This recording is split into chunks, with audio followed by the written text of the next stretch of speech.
Bismillahirrahmanirrahim. Assalamualaikum warahmatullahi wabarakatuh. Nama saya Satria Bagas dengan NPM 0211200062. Di sini saya ingin mempresentasikan terkait dengan materi yang ke-8, yaitu manajemen data. Tanpa panjang lebar, kita langsung saja ke materi. Jadi manajemen data merupakan aktivitas manajerial yang menggunakan teknologi sistem informasi dalam menjalankan tugas pengelolaan data organisasi untuk memenuhi kebutuhan informasi semua stakeholder bisnis mereka. Di sini ada permasalahan dengan pemrosesan data tradisional. Yang pertama ada pengolahan data. Pengolahan data itu membutuhkan pemutahiran atau update pada semua file data tersebut yang disimpan. Yang kedua itu ada kesulitan integrasi data. Data yang disimpan dalam file yang tersisa yang membutuhkan program output khusus untuk menyebabkan kesulitan dalam sistem pelaporan ketergantungan data, yaitu suatu program umumnya menginformasikan bagaimana data disimpan sehingga perubahan format penyimpanan membutuhkan perubahan program juga. Next. Pada pendekatan database management system, pengertiannya yaitu mengkonsolidasikan pencatatan data ke dalam suatu database yang dapat diakses dengan berbagai program aplikasi yang berbeda. Di sini juga terdapat fungsi dari DBMS. Yang pertama, membuat dan memproses form. Yang kedua, membuat dan mengirimkan queries. Yang ketiga, membuat dan memproses report. Yang keempat, mengeksekusi logika aplikasi. Dan yang kelima itu mengontrol aplikasi. Di sini juga ada macam-macam database. Di sini terbagi menjadi tiga, yaitu yang pertama operasional. Database operasional yaitu menyimpan data yang detail yang dibutuhkan untuk mendukung proses bisnis dan operasi perusahaan.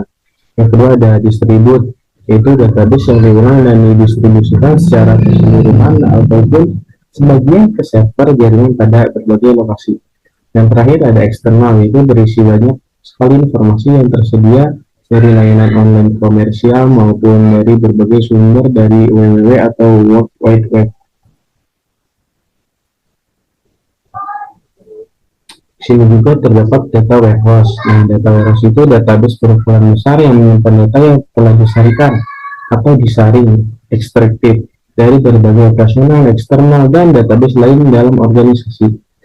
Yang berikutnya ada data mart, yaitu database yang menyimpan kumpulan data tertentu dari sebuah data warehouse yang fokus pada aspek tertentu dalam perusahaan. Misalnya itu satu departemen atau satu proses bisnis.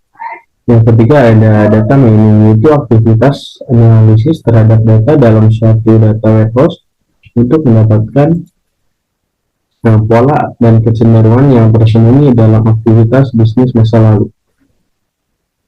Pada jenis-jenis jaringan, di sini yang pertama itu ada jaringan luas wide area network, meliputi area geografis yang luas dan beragam fasilitas komunikasi seperti telepon jarak jauh, transmisi satelit, dan kabel bawah laut. WAN umumnya melibatkan host komputer dan beragam jenis perangkat keras dan perangkat lunak dan kasih. Contoh dari WAN ini ialah jaringan penerbangan antara daerah dan sistem pemesanan penerbangan. Yang kedua ada jaringan setempat LAN, local area network, meliputi area yang terbatas. Namun perbedaan ini mulai berubah dengan semakin luasnya ruang lingkup cakupan LAN. LAN umumnya menggabungkan hingga ratusan komputer berlokasi di area yang lebih kecil. Perusahaan tertarik pada LAN karena LAN memungkinkan beberapa pemakai berbagi perangkat lunak, data, dan peralatan. Yang ketiga ada jaringan metropolitan MAN, Metropolitan Area Network. Orang sering mendengar istilah jaringan metropolitan itu sebagai MAN, yaitu jaringan meliputi keseluruhan suatu kota. Di sini juga ada aplikasi intranet. AT dan T menggunakan internet untuk direktori telepon internal, dinamakan POS, dan Sandika Nasional Laboratories telah membuat homepage untuk tiap departemennya. Asian Food, Federal Express, Levi Strauss, dan Microsoft ialah perusahaan-perusahaan yang telah bergabung dalam kumpulan Cisco. Internet dapat digunakan untuk segala jenis komunikasi, tetapi inilah beberapa yang dapat merupakan jenis komunikasi yang terbaik, yaitu yang pertama manual kebijakan dan prosedur, yang kedua informasi produk dan harga, yang kedua informasi pegawai, yang keempat lowongan pekerjaan, yang kelima dokumen yang memerlukan tanda tangan, yang keenam jadwal dan kalender, yang ketujuh akses ke database, dan yang kedelapan akses ke grup web. Potensi dari internet ini sangatlah tinggi untuk bergabung ke dalam akses ke grup web. Mungkin itu saja yang bisa saya sampaikan. Kurang lebihnya mohon maaf. Wassalamualaikum warahmatullahi wabarakatuh. Assalamualaikum warahmatullahi wabarakatuh. Perkenalkan, nama saya Nadila Adriana dengan NPM 0211200044. Di sini saya akan menjelaskan materi tentang arus informasi jaringan. Arus informasi jaringan merupakan data dan informasi yang diperlukan semua unit kerja dan semua tingkat kegiatan sebagai bahan komunikasi organisasi. Selanjutnya yaitu ada distribusi informasi. Dapat dilakukan secara tradisional yaitu dengan penyampaian fisik dokumen, informasinya sendiri, atau dilakukan secara modern yang pengiriman data informasi non-fisiknya melalui saluran elektronik. Arus tersebut dapat berjalan secara vertikal atau horizontal. Arus informasi vertikal adalah arus yang mengalirkan data dari atas ke bawah atau dari bawah ke atas. Sedangkan arus informasi horizontal adalah arus yang mengalirkan data dan informasi secara sejajar atau horizontal pada satu tingkat. Selanjutnya yaitu ada arus informasi organisasi. Subsistem informasi pemasaran dan perencanaan strategis adalah subsistem yang menghasilkan pemasukan nyata dari keseluruhan sistem. Sebagai produk dari subsistem dasar, subsistem pemasaran menggunakan sumber data dasar yang sudah dikumpulkan dan disimpan. Data tersebut dengan cara tertentu untuk menjawab pertanyaan-pertanyaan yang berhubungan dengan manajemen khusus, seperti pertanyaan mengenai efek dari promosi penjualan. Selanjutnya yaitu ada komunikasi jaringan informasi, merupakan pengoptimalan pemakaian komputer tunggal atau stand-alone komputer. Telah dilakukan orang dengan membentuk suatu jaringan komputer sehingga penggunanya untuk keperluan kantor dan pelayanan dapat dilakukan dengan sebaik-baiknya.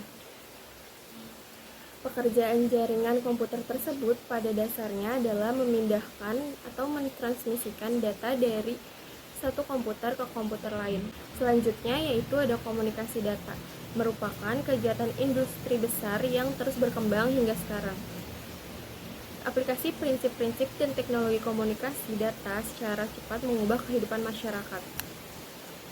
Berikut ini adalah beberapa cara komunikasi data yang digunakan sekarang, yaitu ada otoritas kantor. Kantor merupakan tempat MSI dikembangkan agar kantor dapat mencapai tujuan dan produktivitas. Persaingan dan peningkatan volume pekerjaan memerlukan MSI agar biaya personil dan kantor dapat diefisiensikan.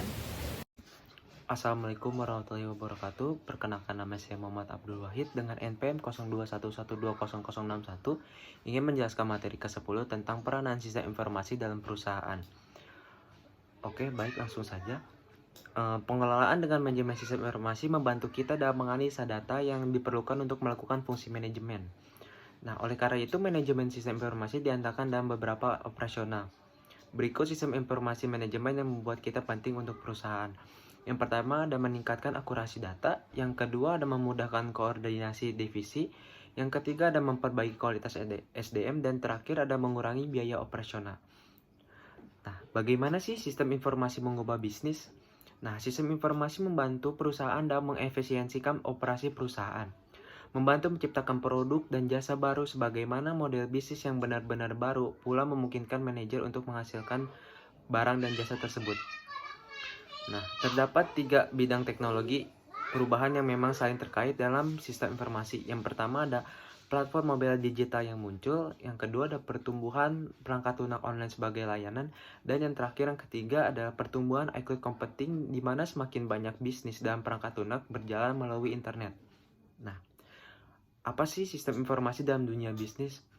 Sebuah perusahaan tidak dapat berkembang dengan baik jika di dalamnya tidak didukung oleh peranan sistem informasi, karena dengan adanya teknologi, informasi segala jenis kegiatan dalam bisnis dapat meningkatkan efisiensi dan efektivitas proses bisnis. Terdapat juga tantangan dan peluang sistem informasi dalam globalisasi. Yaitu memasuki era globalisasi berarti semua arus komunikasi dan sistem informasi telah berjalan semakin dahsyat. Hal ini tentu saja menjadi tantangan dalam sistem informasi. Nah, ada juga tujuan bisnis strategi dan informasi. Terdapat juga bisnis strategi dalam sistem informasi, yaitu mendorong perusahaan bisnis dapat berinvestasi dalam jumlah besar. Tujuannya adalah meningkatkan kualitas pengambilan keputusan, kinerja operasional yang memuaskan hingga peningkatan daya asing. Lalu yang terakhir di sini ada juga peranan sistem informasi dalam bisnis global. Yang pertama ada mendukung operasi bisnis, kedua ada mengambil keputusan, dan yang terakhir ada mendukung keunggulan strategi. Baik, mungkin segitu yang bisa saya sampaikan materi ke-10 tentang peranan sistem informasi dalam perusahaan. Kurang lebihnya mohon maaf. Wassalamualaikum warahmatullahi wabarakatuh. Di sini saya akan menjelaskan sedikit tentang sistem analis. Apa itu sistem analis? Sistem analis adalah sebuah pekerjaan yang termasuk dalam tim engineering. Posisi ini bertugas untuk melakukan analis, merancang, dan mengimplementasikan sistem. Ia bertanggung jawab atas hasil yang ingin dicapai perusahaan dalam hal IT. Orang yang duduk di posisi ini menggunakan teknik analis dan roadmap untuk menyelesaikan yang berhubungan dengan IT. Biasanya, ia juga berperan untuk pemimpin dalam implementasi sistem baru yang akan digunakan oleh perusahaan.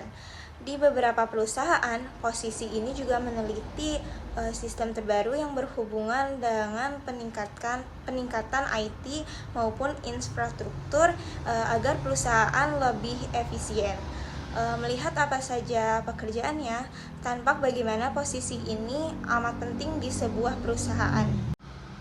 Meski berada di dalam tim engineering, sistem analis tidak menghabiskan banyak waktunya dengan menulis kode. Meski demikian, kemanapun menulis kode juga diperlukan karena mereka akan banyak berhubungan dengan sistem yang digunakan. Secara keseluruhan, ada 4 pekerjaan utama untuk posisi ini. Di antaranya adalah investigasi masalah, analisis desain, dan implementasi. Berikut penjelasannya. Investigasi adalah langkah pertama dalam proyek pengembangan sistem yang dilakukan oleh sistem analis. Yang kedua ada analis. Setelah melakukan investigasi, biasanya sistem analis melakukan analisis dari asumsi yang muncul. Analisis ini berupa percobaan langsung ke apa yang ingin diperbaiki atau apa yang ingin dikembangkan lebih lanjut. Yang ketiga, desain. Persyaratan sistem yang sudah matang akan dilanjutkan dengan pembuatan desain. Desain ini biasanya berupa arsitektur, modul antarmuka, dan data. Biasanya dalam pengembangan desain, sistem analis bekerja dengan front end, back end, and full stack developer. Yang keempat, implementasi. Apabila pengembangan desain berhasil, maka sistem analis diharuskan untuk mengimplementasikan ini ke dalam sebuah kasus. Kasus ini bisa berupa pembuatan sistem baru atau pengaplikasian dalam pengembangan produk. Beberapa perusahaan menggunakan tugas implementasi sebagai yang paling akhir. Namun, di beberapa perusahaan lain, implementasi justru menjadi penentu apakah analisis akan berakhir atau justru menjadi jabatan menuju investigasi yang baru. Skill yang dibutuhkan untuk menjadi sistem analis bekerja dalam banyak permintaan. Ia tidak dituntut untuk memenuhi 1 atau 2 permintaan, tapi juga mengiyakan apa yang diinginkan oleh posisi-posisi lain yang berhubungan. Misalnya saja front end, back end, hingga full stack developer. Secara umum, mereka dituntut untuk memiliki kemampuan IT dasar seperti pemahaman terhadap bahasa programmer tertentu, HTML atau CSS, dasar-dasar kerja server, database, dan yang lainnya. Menurut computer science, sistem analis yang efektif adalah ia yang mampu membaca situasi dengan cermat untuk mengidentifikasi dan mengatasi masalah. Dalam hal ini, mereka mampu memecahkan persoalan penggunaan yaitu programmer atau developer.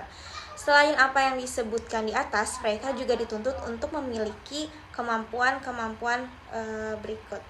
Yang pertama, administrasi sistem. Kemampuan mendasar yang dapat diukur dari seseorang yang duduk di posisi ini adalah administrasi sistem. Pasalnya, baik di perusahaan sendiri atau di lingkungan klien, tugas seperti konfigurasi perangkat lunak dan program, akses pengguna, dan keamanan adalah hal mendasar. Yang kedua, analisis bisnis. Sistem analis bekerja bukan hanya untuk tim engineering, mereka juga mengidentifikasi dan mengevaluasi bisnis yang secara khusus memiliki hubungan dan teknologi yang dikembangkan oleh perusahaan. Tanggung jawab tersebut akhirnya menuntut mereka untuk memiliki kemampuan bisnis. Dengan kemampuan ini, mereka diyakini akan selalu memiliki jalan keluar. Selain itu, mereka juga diharapkan punya solusi yang berkaitan dengan pengembangan teknologi di perusahaan. Yang ketiga, manajemen proyek. Di luar urusan teknis, mereka wajib memiliki kemampuan interpersonal, terutama untuk mengelola sebuah proyek dengan berbagai macam skala. Beberapa contoh kemampuan interpersonal yang diharuskan adalah bekerja sama dan kemampuan motivasi. Dengan kemampuan ini, mereka tidak akan kesulitan apabila diharuskan untuk melakukan perubahan entah itu besar ataupun kecil. Sementara, tanpa kemampuan ini, mereka pasti akan kesulitan karena posisi ini termaksud multidisiplin.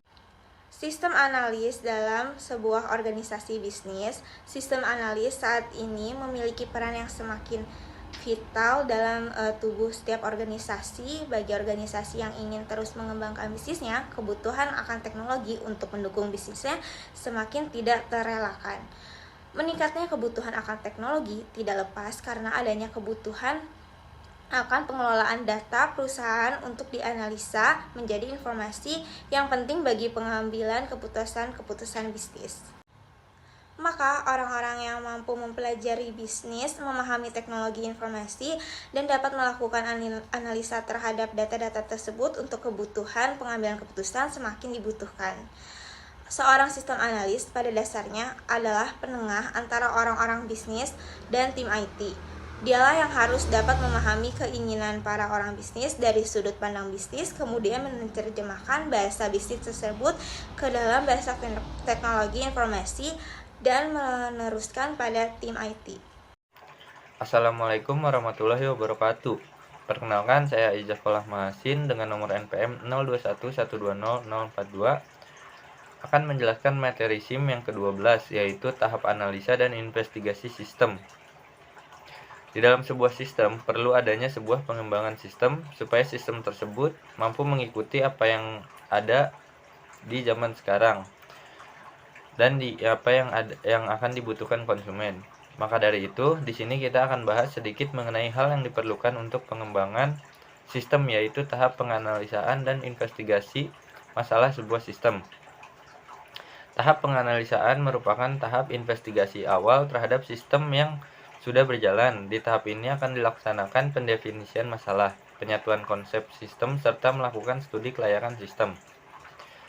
Contoh dari kegiatan analisa sistem misalnya menginvestigasi terhadap setiap anggota kelompok pada sebuah perusahaan yang memiliki banyak kelompok.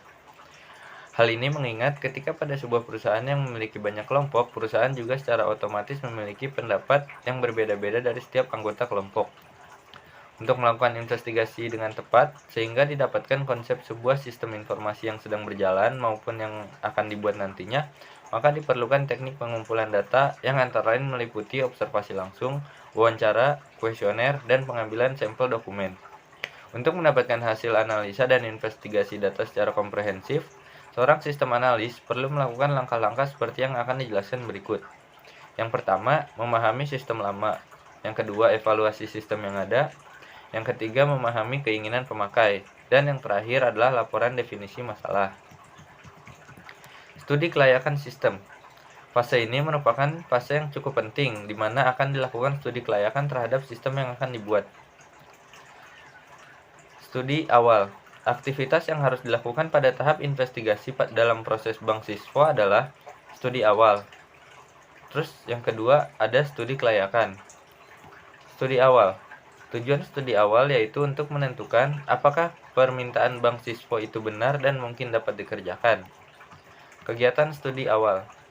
Yang pertama, mendefinisikan masalah atau problem solve, penjelasan prosedur sistem yang berjalan, membuat alternatif pemecahan masalah, mengklasifikasikan permintaan bank siswa, mengevaluasi sistem yang sedang berjalan. Studi kelayakan.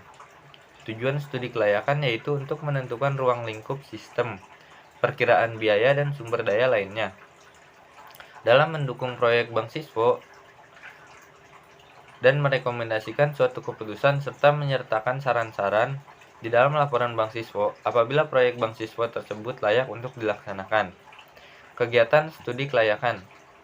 Yang pertama, membuat kesimpulan dari studi awal. Yang kedua, menentukan alternatif pemecahan yang sudah dibuat dan dipilih. Ketiga, melihat kelayakan sistem yang akan dibangun. Kesimpulan atau produk akhir studi kelayakan. Laporan studi kelayakan yang akan dilaporkan kepada pihak manajemen, rencana kerja yang akan dilaksanakan di dalam proses bank siswa, penyiapan kertas kerja dan dokumen-dokumen untuk melaksanakan kegiatan pada tahap berikutnya. Kategori aspek kelayakan.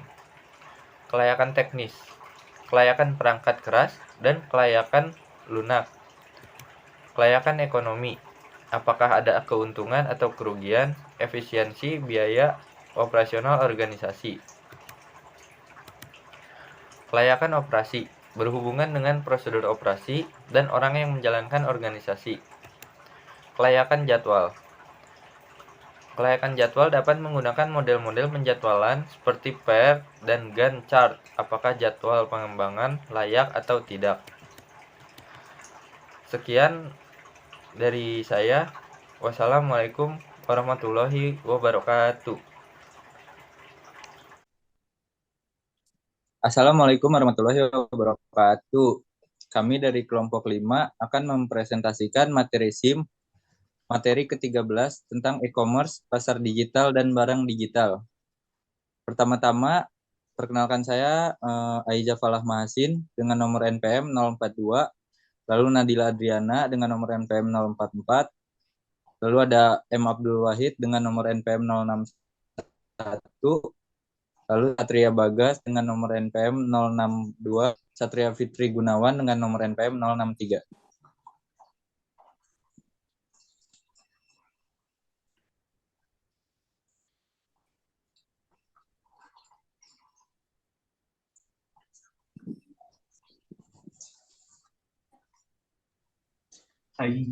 E-commerce, sebuah perdagangan, penjualan, pembelian menggunakan jaringan telekomunikasi seperti internet. Sederhananya, e-commerce adalah membuat, mengelola, dan meluaskan hubungan komersial secara online. Di sini terdapat 8 keunikan dari fitur e-commerce. Yang pertama ada ubiquity, yaitu e-commerce itu ada di mana-mana. E-commerce menggunakan teknologi internet atau web yang tersedia dan dapat diakses dimanapun. Yang kedua ada global reach, yaitu teknologi ini sangat luas dan memungkinkan e-commerce dapat mendunia. Yang ketiga ada universal standard, yaitu sistem komputer yang berbeda memudahkan untuk berkomunikasi satu dengan yang lain dengan masuk ke berbagai kelas pasar, dari pasar yang lebih rendah maupun lebih tinggi. Yang keempat ada richness, yaitu fitur yang mendukung untuk menyampaikan pesan, audio, video, dan teks kepada konsumen sekalipun. Yang kelima ada interactivity, yaitu adanya interaksi antara penjual dan pembeli. Yang keenam ada information density, yaitu total jumlah dan kualitas dalam informasi padat. Yang ketujuh ada personalization, yaitu memungkinkan adanya modifikasi pesan dan barang. Dan yang terakhir ada sosial teknologi, yaitu dapat mempromosikan barang atau produk menggunakan teknologi.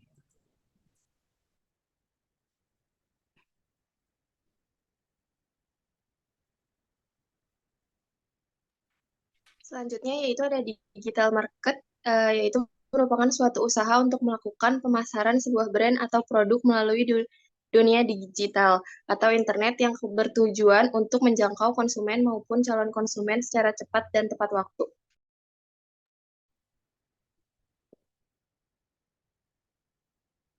Di sini ada jenis-jenis e-commerce. Yang pertama ada B2B, yang itu bisnis to bisnis. Transaksi baik secara elektronik maupun fisik antara bisnis yang satu dengan bisnis yang lainnya. Kedua ada B2C, business to customer. Proses transaksi yang dilakukan antara produsen barang atau jasa langsung kepada konsumen akhir. Yang ketiga ada C2C, customer to customer, yaitu transaksi barang atau jasa yang dilakukan dari konsumen kepada konsumen. Yang keempat ada C2B, customer to business. Dalam jenis ini, individu menawarkan produk atau jasa terhadap perusahaan yang membutuhkan dan siap untuk membelinya. Yang kelima ada B2G, business to government, yaitu jenis e-commerce yang menjual produk atau jasa kepada lembaga pemerintah. Lalu yang terakhir ada O2O, ada online to offline, jenis bisnis baru di mana produsen menggunakan dua saluran baik secara online maupun offline.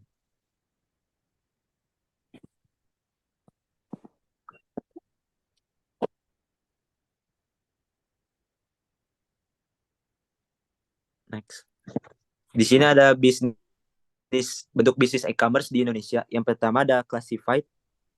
Sistem bisnis ini yakni menyediakan jasa iklan baris bertindak sebagai perantara antara penjual dan pembeli. Yang kedua ada marketplace C2C. Pada model ini pelaku bisnis e-commerce tidak hanya mempromosikan produk penjual saja, tetapi juga memberikan layanan transaksi keuangan secara online. Yang selanjutnya ada shopping mall. Brand yang besar dan nama atau persyaratan tertentu, karena ini akan melakukan verifikasi terlebih dahulu ketat.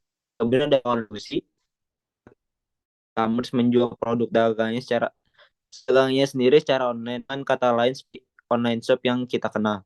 Lalu yang terakhir ada toko online sosmed, seperti contoh toko-toko pada sosial media seperti Instagram dan Facebook. Selanjutnya dilanjutkan oleh Safira.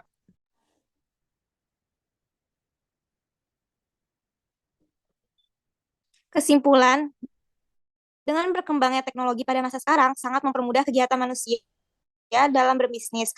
Karena sudah banyak sekali e-commerce yang ada, tinggal kitanya saja yang harus memanfaatkan itu dengan baik dan menjadikan itu sebagai peluang bisnis yang besar.